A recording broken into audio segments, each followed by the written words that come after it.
Yo, what is going on, everyone? It's GentooMan here, also known as Rainy, and in today's video I wanted to talk about Dune Part 2.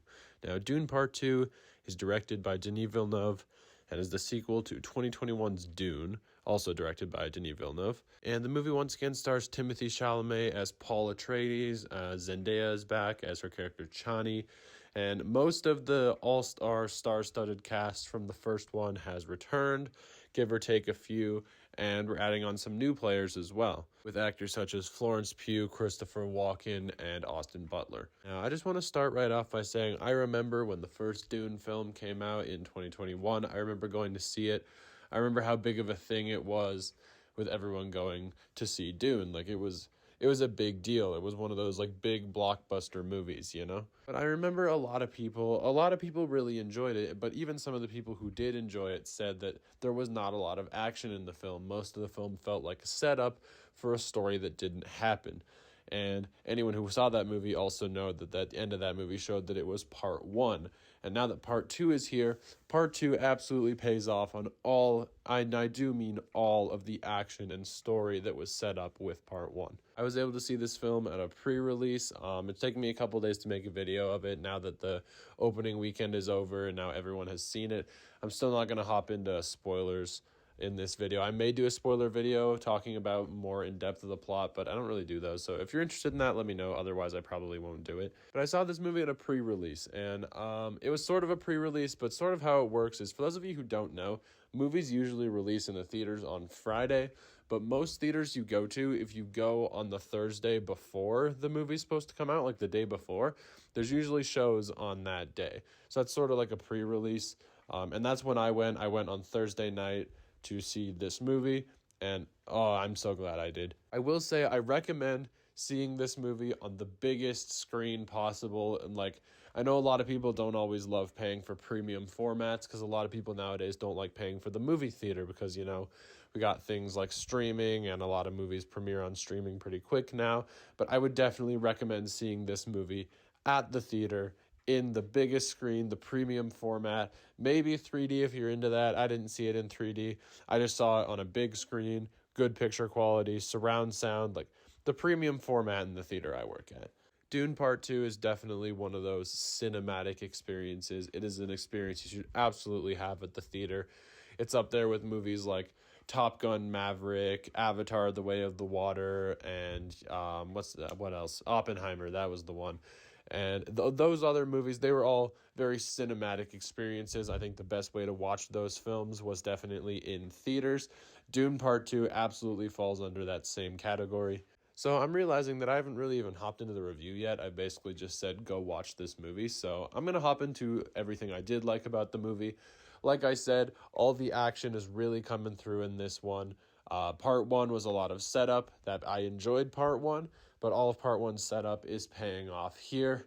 And it's just so nice to see this story unfold. It gets right into it. There's not a lot of like delay at the beginning. It hops right back in. Like, there's no like time jump, anything. It hops right back in where Dune Part 1 left off. And the performances in this movie they're really good. I love every single actor that is in these movies. They're putting their heart and soul into it, which it's not really a super like dramatic film, and those are usually the movies where you're like, oh, this person, maybe they are a really good actor.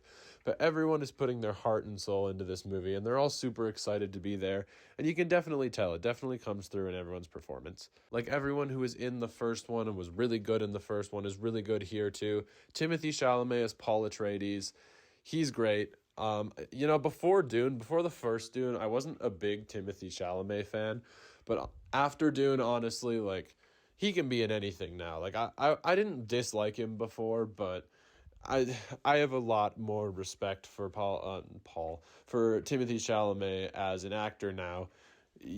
I loved him in this role. I think he was the perfect choice for Paul Atreides. I'm so glad he landed the role. However that happened, he's fantastic. And, you know, Zendaya plays Chani, one of the Fremen and the only of Paul Atreides' love interests. She's great. She plays her role super well.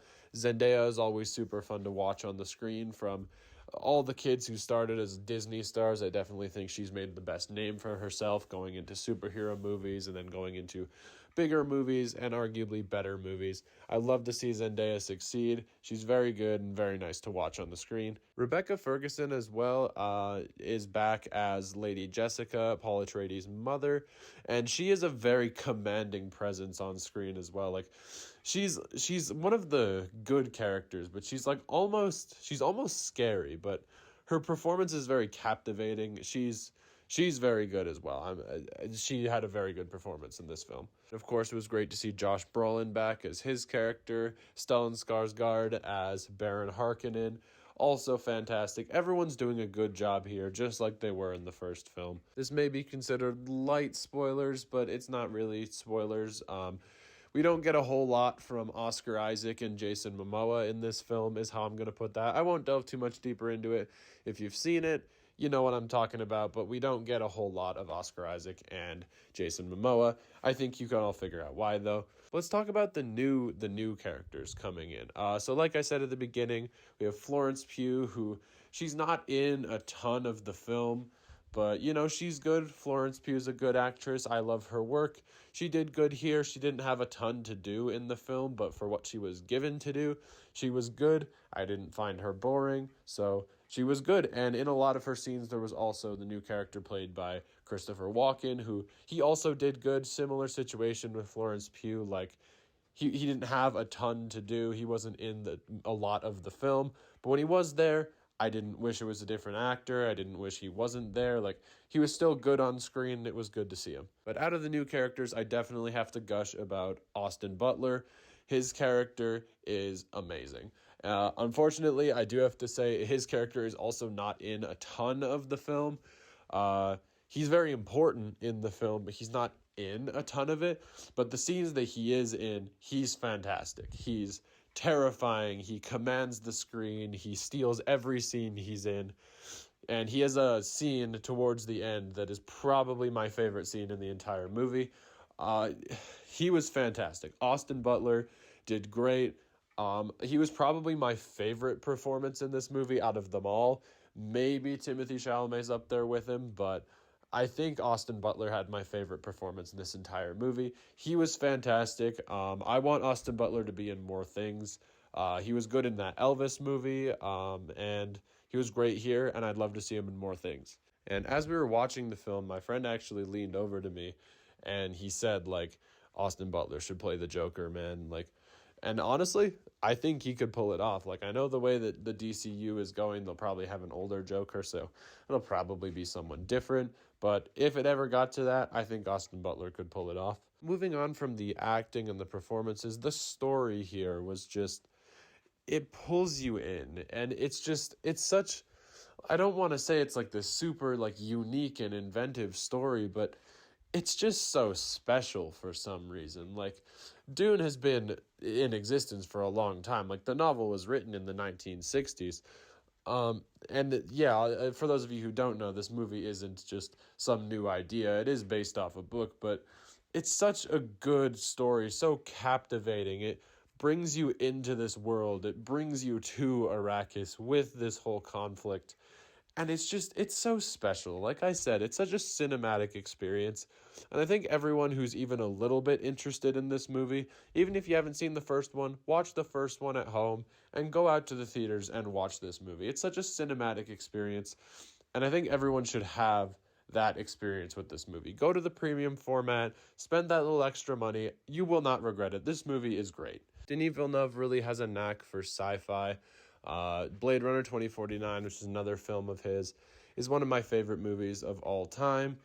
And, you know, he made something really special here with Dune. Both his Dune movies, they're such good sci-fi films, and I think everyone should experience them. And I think they're up there with other sci-fi stories like Star Wars and stuff. Like, I felt more excitement waiting for this movie to come out and watching this movie than I have with like any of the previous Star Wars movies that have come out over the last little bit. Like, obviously not the original trilogy, those are iconic, but I think these Dune movies could stand pretty close to, if not the same level as that original Star Wars trilogy. There's been so much garbage to mediocre sci-fi recently, and it's all just been smaller scale stuff too.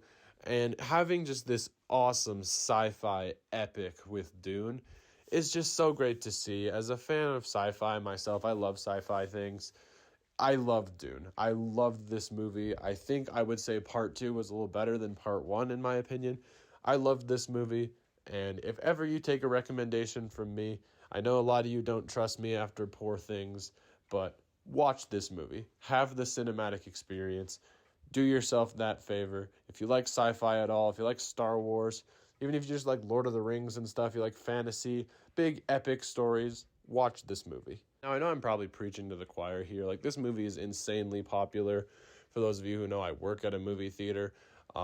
Dune has been insane. We've had like multiple sold out showings. We have a ton of people in to see this movie. It's wild, and it's probably not like worth it to like preach to people. I'm not trying to say this movie's underrated.